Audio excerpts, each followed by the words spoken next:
TDP ప్రభుత్వ హయాంలో రాష్ట్ర వ్యాప్తంగా ఏర్పాటు చేసిన దాదాపు 14,000 సీసీ కెమెరాలకు సంబంధించిన దృశ్యాలన్నీ పై డేటా సెంటర్లో నిక్షిప్తమై ఉన్నప్పటికీ వైసీపీ ప్రభుత్వం గత 5 ఏళ్లలో వాటిని ఒక్కసారిగా కూడా వినియోగించుకోలేదని ముఖ్యమంత్రి చంద్రబాబు నాయుడు అన్నారు. ఆ డేటాను పోలీసులకు యాక్సెస్ లేకుండా చేసిన ఘనత గత ప్రభుత్వ సొంతమని తెలిపారు. కెమెరాల్లో నిక్షిప్తమైన డేటాను ఎస్పీలు, కలెక్టర్లకు పంపించేందుకు వీలుగా తాము అప్పట్లోనే ప్రత్యేక సాఫ్ట్వేర్ సిద్ధం చేశామని, కనీసం దానిని జిల్లాలకు కూడా ఇవ్వలేదని అన్నారు. కలెక్టర్ల సదస్సులో భాగంగా సోమవారం చంద్రబాబు శాంతి భద్రతలపై కలెక్టర్లు, ఎస్పీలతో సమీక్ష నిర్వహించారు. తొలుత DGP Dwaraka Tirumala Rao power point presentation ఇస్తూ సీసీ కెమెరాలు పనిచేయట్లేదని చెప్పగా చంద్రబాబు జోక్యం చేసుకుని ఈ మేరకు వ్యాఖ్యానించారు. గత 5 ఏళ్లలో పోలీసులు తప్పుడు కేసులు పెట్టడానికే పరిమితమయ్యారని అన్నారు. క్రిమినల్స్ ను మాత్రం పట్టుకోలేదని, చివరికి ఇప్పుడు డీజీపీకి కూడా సరైన సమాచారం ఇచ్చే పరిస్థితి లేదని పేర్కొన్నారు. నేను తప్పు చేయను, తప్పు చేసిన వారిని వదిలిపెట్టను అని ఆయన వ్యాఖ్యానించారు. గత 5 ఏళ్లలో నేరాలకు పాల్పడిన వారి తప్పుల్ని వెలికితీసి శిక్షిస్తామని అన్నారు. వారిపై చట్ట ప్రకారం చర్యలు తీసుకుంటామని తెలిపారు. గత 5 ఏళ్లలో రాష్ట్రంలో పొలిటికల్ రౌడీయిజం పెరిగిందని, వారిని ఎప్పటికప్పుడు కనిపెట్టి అణిచివేయాలని సూచించారు. ఎవరు నేరానికి పాల్పడినా సరే సాంకేతికత ఆధారాలతో ఆ నేరాన్ని నిరూపించి బాధ్యులకు శిక్ష పడేలా చేయాలని, అప్పుడే శాంతి భద్రతలు నియంత్రణలోకి వస్తాయని అన్నారు. మహిళలపై నేరాలు, సైబర్ నేరాలు, దౌర్జన్యాలు అరికట్టాలని పేర్కొన్నారు. నేర పరిశోధన ఛేదనలో డ్రోన్లు, సీసీటీవీ కెమెరాలు వినియోగించుకోవాలని, ఇన్విజిబుల్ పోలీస్, విజిబుల్ పోలీసింగ్ ఉండాలని సూచించారు. చూస్తున్నారా, ఎవరు చూస్తున్నారు క్లారిటీ ఇవ్వండి. సురేష్ కూడా రమ్మనండి. ఓన్లీ డ్రోన్స్ ఆయన చూస్తా ఉంటే సీసీటీవీ కెమెరాలు ఎవరు చూస్తున్నారు? మీరేనా? You are come here. ఇద్దరు కూర్చోబెడితే అందుకే వీళ్ళకు మీకు ఐడియా ఉందా? సార్, నాకు ఐడియా ఉంది సార్. 14,770 కెమెరాస్ ఉన్నాయి సార్.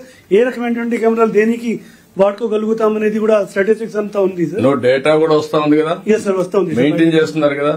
సార్. సో కనీసం రెడ్ లైట్ వైలేషన్ డిటెక్షన్ కి ప్రస్తుతానికి కూడా వాడుతూ ఉన్నారు. ఒకే దానికి కాదు, అన్నిటికీ ఉపయోగించుకోవచ్చు. ఉన్నాయి, డేటా వస్తా ఉంది. But it is not accessible to police.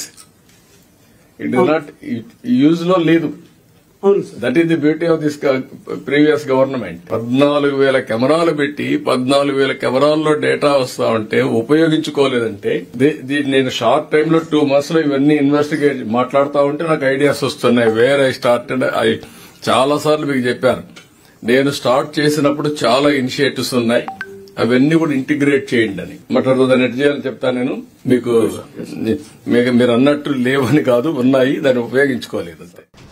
రాష్ట్ర చరిత్రలో గతంలో ఎవరూ చేయనట్లుగా ఉపాధి హామీకి సంబంధించి 13,328 పంచాయతీల్లో గ్రామ సభలు నిర్వహించి తీర్మానాలు చేస్తున్నామని డిప్యూటీ సీఎం పవన్ కళ్యాణ్ అన్నారు. ప్రతి గ్రామ పంచాయతీని బలోపేతం చేయడానికి కూటమి ప్రభుత్వం కృతనిశ్చయంతో ఉందని, సాలిడ్ వేస్ట్ మేనేజ్మెంట్ కార్యక్రమాన్ని ముందుకు తీసుకువెళ్తామన్నారు. ప్రతి గ్రామానికి రక్షిత నీరు అందించేందుకు Jal Jeevan mission pulse survey చేస్తున్నామని, 5.40 కోట్ల కుళాయిల కనెక్షన్లు ఇవ్వాలని లక్ష్యంగా పెట్టుకున్నామని వెల్లడించారు.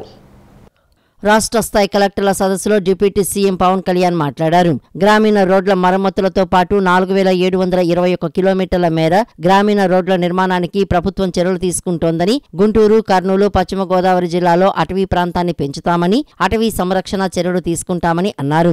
రాష్ట్ర ప్రజలు ఏ స్థాయిలో మార్పు కోరుకుంటున్నారో మొన్నటి ఎన్నికల ఫలితాలు నిరూపించాయని తెలిపారు. ఇక్కడ వ్యవస్థలన్నీ కుప్పకూలాయని, వాటిని తిరిగి బ్రతికించాలని, ప్రాణాలను కూడా పణంగా పెట్టి పోరాడి ఎన్నికల్లో గెలిచి అధికారులు వచ్చామని అన్నారు.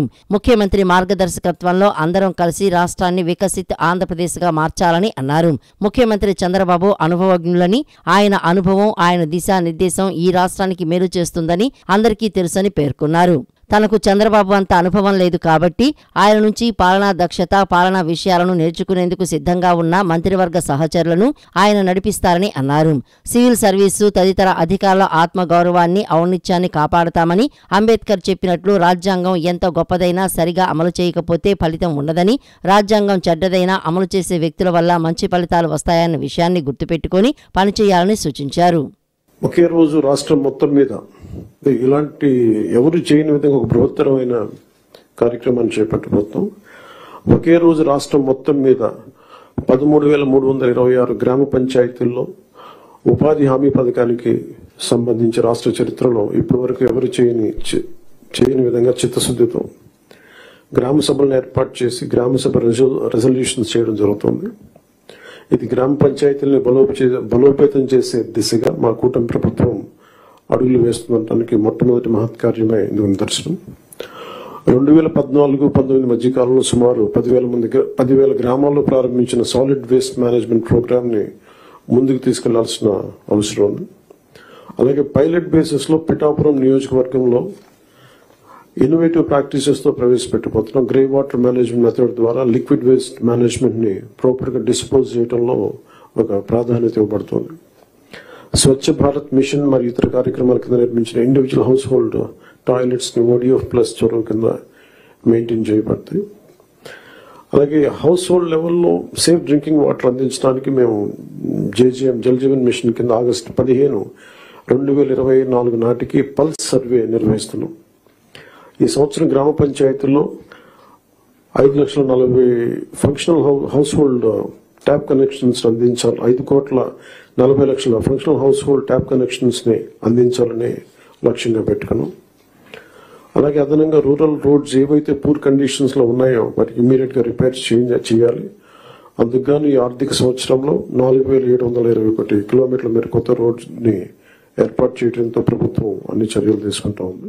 వాలంటీర్ వ్యవస్థపై ఎన్నికల మేనిఫెస్టోలో ఇచ్చిన ప్రతి హామీకి కూటమి ప్రభుత్వం కట్టుబడి ఉందని సాంఘిక సంక్షేమ శాఖ మంత్రి డోలా బాల వీరాంజనేయ స్వామి స్పష్టం చేశారు. వాలంటీర్ వ్యవస్థను రద్దు చేయనున్నట్లు వస్తున్న కుట్రపూరిత కథనాలను నమ్మవద్దని సోమవారం ఓ ప్రకటనలో పేర్కొన్నారు. గత ప్రభుత్వం వాలంటీర్లను రాజకీయంగా వాడుకుందన్నారు. ఎన్నికల సమయంలో వారితో రాజీనామాలు చేయించి వైకాపా కార్యకలాపాల్లో ఉపయోగించుకున్నారని తెలిపారు. ఇప్పుడు వాలంటీర్ల భవిష్యత్తును దెబ్బతీసేందుకు దుర్మార్గపు ప్రచారానికి తెరలేపారని బాల వీరాంజనేయ స్వామి మండిపడ్డారు. రాష్ట్ర ప్రభుత్వం తనకు ఉన్న Z+ కేటగిరీ భద్రతను కుదించడానికి సవాల్ చేస్తూ మాజీ సీఎం జగన్ హైకోర్టులో సోమవారం వాద్యం దాఖలు చేశారు. కేంద్ర హోంశాఖ తనకు Z+ భద్రత కల్పించిందన్నారు. ఓట్ల లెక్కింపునకు ఒక్కరోజు ముందు తనకు ఏ విధమైన భద్రత ఉందో దాన్ని పునరుద్ధరించేలా రాష్ట్ర ప్రభుత్వాన్ని ఆదేశించాలని కోరారు. కేంద్ర హోంశాఖ కార్యదర్శి, రాష్ట్ర హోంశాఖ ముఖ్య కార్యదర్శి, రాష్ట్ర డీజీపీ, రాష్ట్ర స్థాయి సెక్యూరిటీ రివ్యూ కమిటీ తదితరులను ప్రతివాదులుగా పేర్కొన్నారు. రాష్ట్ర ప్రభుత్వం తనకున్న Z+ కేటగిరీ భద్రతను కుదించడాన్ని సవాల్ చేస్తూ మాజీ సీఎం జగన్ హైకోర్టులో సోమవారం వ్యాజ్యం దాఖలు చేశారు. కేంద్ర హోంశాఖ కార్యదర్శి, రాష్ట్ర హోంశాఖ ముఖ్య కార్యదర్శి, రాష్ట్ర డీజీపీ, రాష్ట్ర స్థాయి సెక్యూరిటీ రివ్యూ కమిటీ తదితరులను ప్రతివాదులుగా పేర్కొన్నారు. 2019లో తనపై కోడి కత్తితో దాడి జరిగిందని, సీఎం కాకముందే ఉన్నత స్థాయి భద్రత కల్పించారని అన్నారు. సీఎం అయ్యాక 139 మందితో భద్రత కల్పించారని తెలిపారు. ఎన్నికల ఫలితాలు వచ్చాక నెల రోజుల్లో ఎలాంటి సమాచారం లేకుండా భద్రతను 59 మందికి కుదించారని పేర్కొన్నారు. ప్రస్తుతం చాలా మంది ఎమ్మెల్యేలకు ఉన్న PSOల కంటే తనకు తక్కువ PSOలు ఉన్నారని వివరించారు. కూటమి ప్రభుత్వం తనను అంతమొందించాలని చూస్తోందని అన్నారు. ఈ అంశాలను పరిగణలోకి తీసుకుని Z+ భద్రతను పునరుద్ధరించేలా రాష్ట్ర ప్రభుత్వాన్ని ఆదేశించాలని పిటిషన్లో జగన్ పేర్కొన్నారు. మాజీ ముఖ్యమంత్రి హోదాలో జగన్మోహన్ రెడ్డికి నిబంధనల ప్రకారమే భద్రతా సిబ్బందిని కేటాయించామని, ఆయనకు ప్రస్తుతం Z+ సెక్యూరిటీ కొనసాగుతుందని రాష్ట్ర పోలీసు శాఖ, ప్రభుత్వ వర్గాలు స్పష్టం చేశాయి. భద్రత తగ్గించారంటూ ఆయన చేస్తున్న వాదన నిజం కాదు అని పేర్కొన్నారు.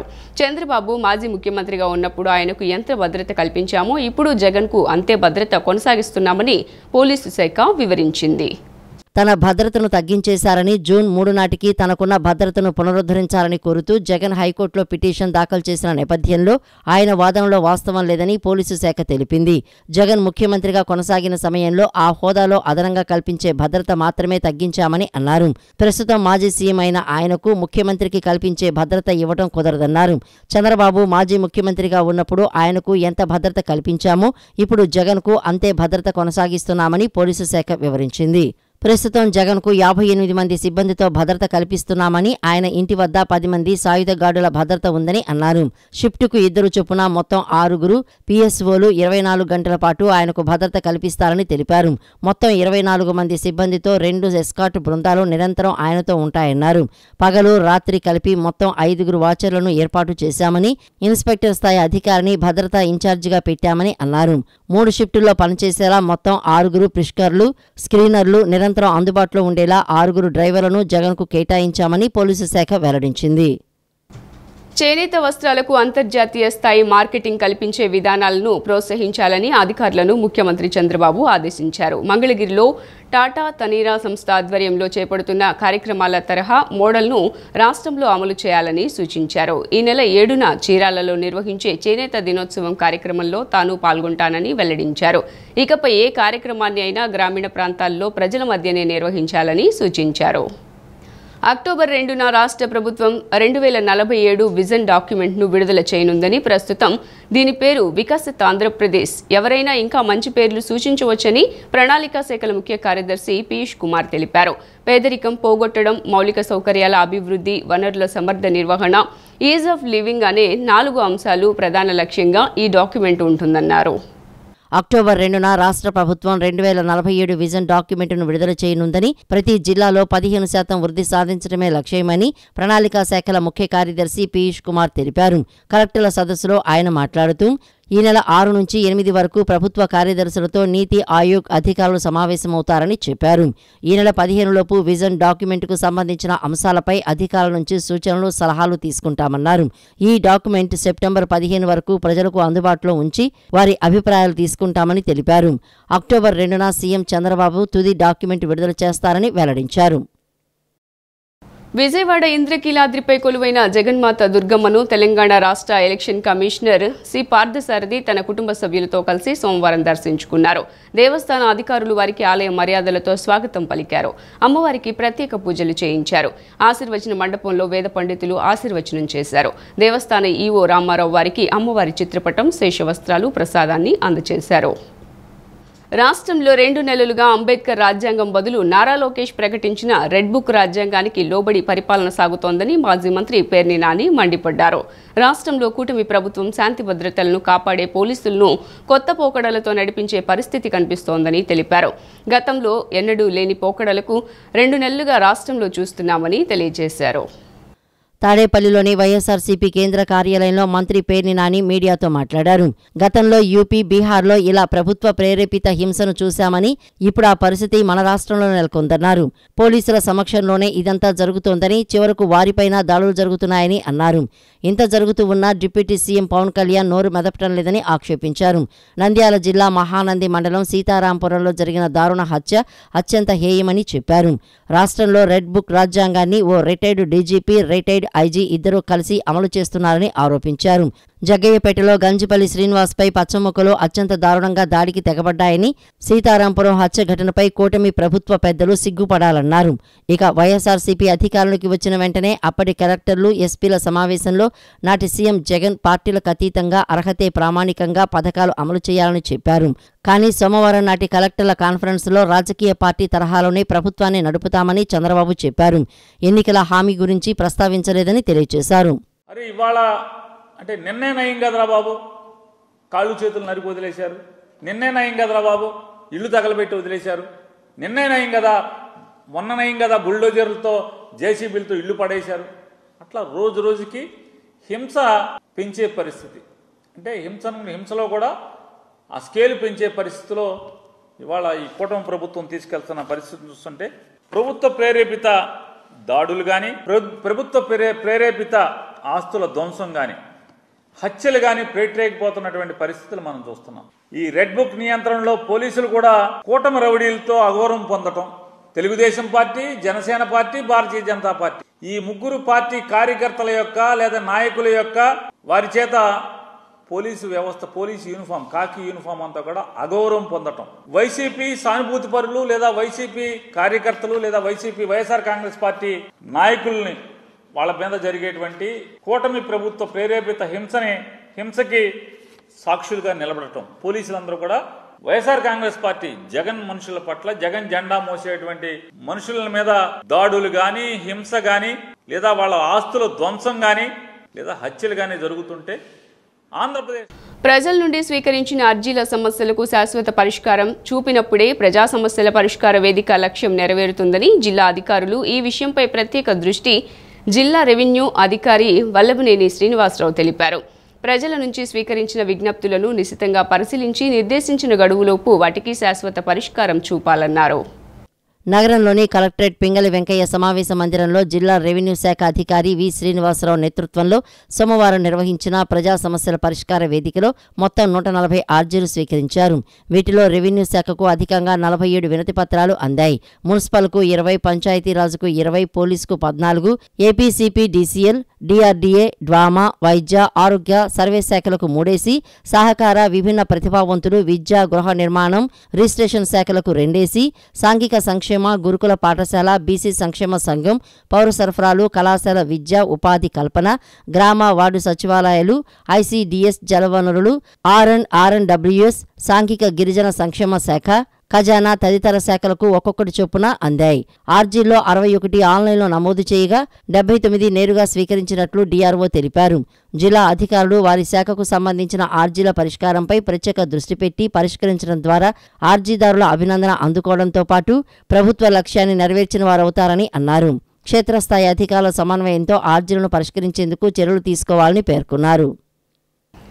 ఎన్టీఆర్ జిల్లా తిరువూరు ప్రభుత్వ ఆసుపత్రిలో జ్వరంతో బాధపడుతున్న వారికి వైద్యులు చేసిన ఇంజెక్షన్ వికటించింది. 5 తీవ్ర అస్వస్థతకు గురయ్యారు.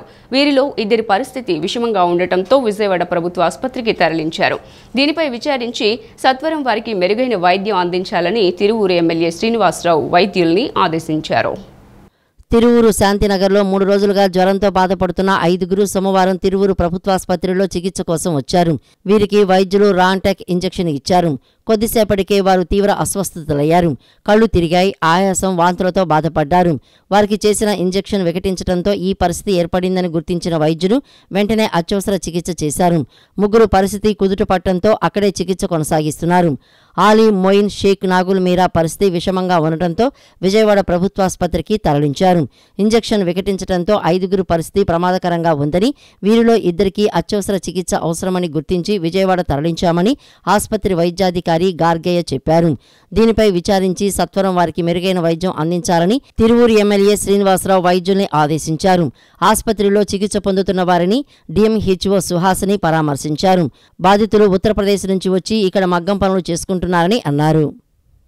కేంద్రం రూపొందించిన నేషనల్ మానిటైజేషన్ పైప్లైన్లో దేశవ్యాప్తంగా చేర్చిన 25 విమానాశ్రయాల్లో ఏపీలోని విజయవాడ, తిరుపతి, రాజమండ్రి విమానాశ్రయాలున్నట్లు కేంద్ర పౌర విమానయాన శాఖ సహాయ మంత్రి మురళీధర్ మోహోల్ తెలిపారు.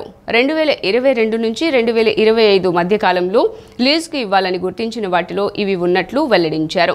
అత్యుత్తమ యాజమాన్య విధానాలు, ప్రైవేటు రంగానికి ఉన్న సామర్థ్యాలు, పెట్టుబడి శక్తిని ఉపయోగించుకోవటానికి విమానాశ్రయాలను లీజుకిస్తున్నట్లు తెలిపారు. లీజు ద్వారా వచ్చే ఆదాయాన్ని ఎయిర్పోర్ట్ అథారిటీ ఆఫ్ ఇండియా దేశంలోని ఇతర విమానాశ్రయాల అభివృద్ధికి వినియోగించనున్నట్లు తెలియజేశారు. సిటీ న్యూస్ ఇంతటితో సమాప్తం. తిరిగి వార్తల్లో మళ్ళీ కలుద్దాం. అంతవరకు సెలవు. నమస్కారం.